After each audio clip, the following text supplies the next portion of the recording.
A young woman walked into a quiet temple at dawn. Her face was tired. Her hands shook a little. She sat on a wooden bench, her shoulders hunched forward, as if carrying a great weight. The air was cool and still, filled only with the soft scent of old wood and morning mist.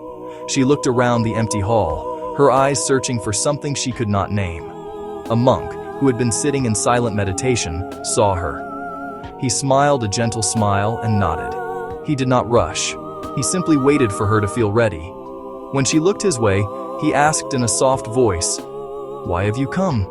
She began to speak fast, her words tumbling out like a rushing stream. The monk kept his eyes closed for a long moment. He did not speak. The room became very quiet, a deep and welcoming silence that seemed to have a life of its own.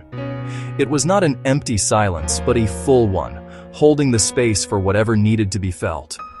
The young woman, at first anxious, felt the silence too. She had not been truly quiet for a very long time. In that profound stillness, she felt her racing heart begin to slow its frantic beat. She felt her short, shallow breath become soft and deep. The tension in her shoulders began to ease, just a little. After nearly a minute, the monk opened his eyes. His gaze was clear and compassionate. Most of us hold many stones. We walk through our lives with our fists clenched tight around them. He gestured toward the open temple door, where the world was waking up. He pointed to the sky outside the window. A small bird flew past, a dark shape against the pale morning light. The bird moved with an effortless grace. It did not seem to be carrying anything at all. It was free to soar. It was free to land. It was free to sing. It was free to be silent. The monk smiled. Letting go does not mean we forget the past or ignore the future. It does not mean we become careless or give up on our lives. Letting go simply means we choose, with great awareness, what is truly important to hold. We learn to see the difference between a stone that weighs us down and a hand that lifts us up. He then asked the woman to close her eyes, just for a moment. He guided her to simply notice her breath. Breathe in, feel the air fill your lungs. Breathe out, feel your body soften. He asked her to notice one worry, just one, not to fight it, but just to see it. He suggested she imagine that worry as a stone in her hand. Feel its weight, feel its texture. Just be with it for a breath, he instructed. Then breathe out and see the stone soften. See it become a little smaller, a little lighter. Breathe again and imagine your hand opening. You do not have to throw the stone away, just let it drop. The woman did as he said, and a small sigh escaped her lips. The woman felt the worry change. It did not vanish completely, but its sharp edges seemed to smooth over. It felt lighter, less solid. She could breathe deeper, and she noticed a small, quiet space opening inside her chest, where the tightness had been. The monk said, "We do this again and again. Not to escape from life, but to learn how to live life with less weight, with more freedom in our hearts." He told her a small tale to help her see more clearly. Long ago, he said, he knew a man who loved a beautiful, flowing river.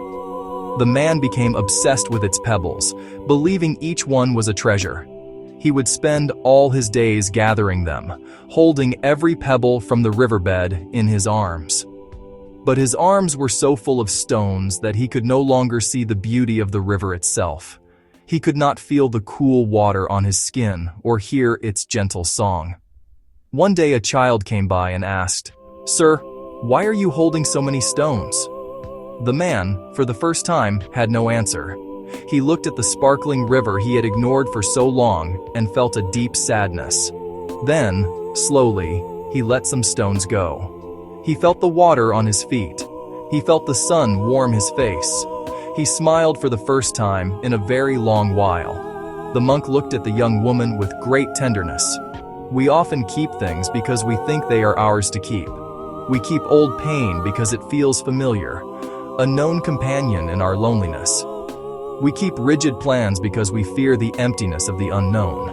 We keep anger because it feels like a source of strength, a shield against being hurt again.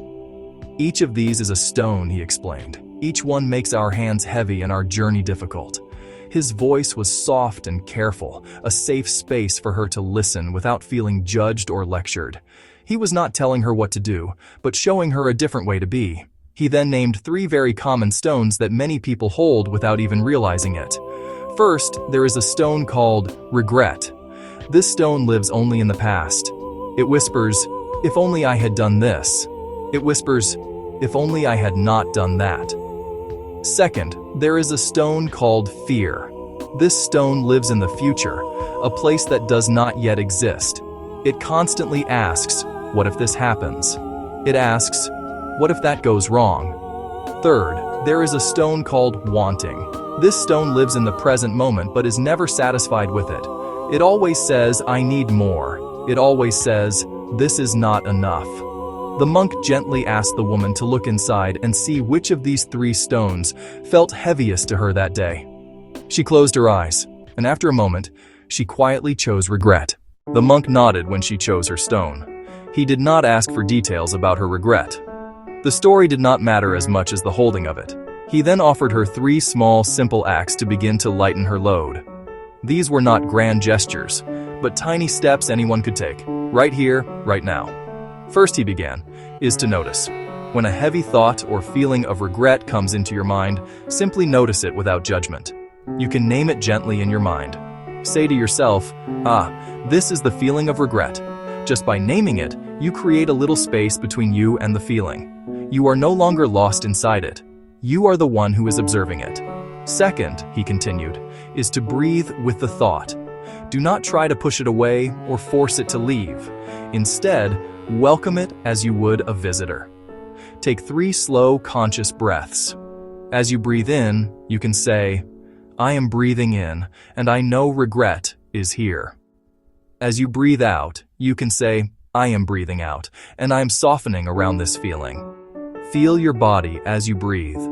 Feel your feet on the floor. This brings you back to the safety of the present moment, where you are whole and you are okay. Third, the monk said, making a small opening gesture with his hand, is to let the hand open. Imagine that thought of regret as the stone in your hand. You have noticed it. You have breathed with it. Now, with your out-breath, simply imagine your hand opening. Let the stone drop. You do not have to push it or throw it. Just release your grip. Let it fall with its own weight. It might fall and disappear, or it might just rest on the ground near you. That is okay. The goal is not to destroy the stone, but to free your hand. You can do this anytime, anywhere, with any heavy thought. These 3 steps, notice, breathe, and release, were a practice, not a magical cure. The monk emphasized that this was something to be done with gentleness and patience. You would not scold a flower for not blooming faster, he said. So do not scold yourself if the stones feel heavy again tomorrow. Each time you notice and release, you are practicing freedom. You are training your heart to be spacious and kind. It is a slow and steady path, like a river finding its way to the sea. Each small act of letting go makes the journey a little lighter, a little more filled with peace. After explaining the 3 steps, the monk also taught the woman about the value of quiet. Silence was something she often avoided. It felt empty and uncomfortable, a space where her anxieties could grow louder. The monk offered a different view. Silence is not empty, he said softly. Silence is space. It is like an open field where we can finally see clearly what we are carrying in our arms. In the noise of everyday life, we are too distracted to notice the weight of our stones. But in the quiet, we can see them. We can feel them, and we can choose to put them down. He explained that silence is the ground in which peace can grow. It is the place where the heart can finally hear its own gentle voice. Fears, regrets. In silence, the heart can find its true size, he continued. We often feel small and constricted by our worries. But when we sit in silence, we can connect with a sense of spaciousness that is always within us. In silence, we can feel calm move in, not as a visitor, but as a long-lost friend returning home. It does not need an invitation. It just needs a quiet room to enter. The woman listened, her expression soft and thoughtful. She asked a question that was on her mind. If I let go of my regrets and my fears, will things in my life still be hard? Will there still be pain? The monk nodded, his eyes filled with a deep knowing compassion. Yes, he said honestly. Life will keep changing. The river will still have currents. Letting go does not stop the rain from falling, but it does give you a place of shelter inside yourself. Letting go does not remove all pain from life, but it makes room for love to enter. It makes room for new choices. It gives your hands a chance to hold what truly matters, like the hand of a friend or a warm cup of tea.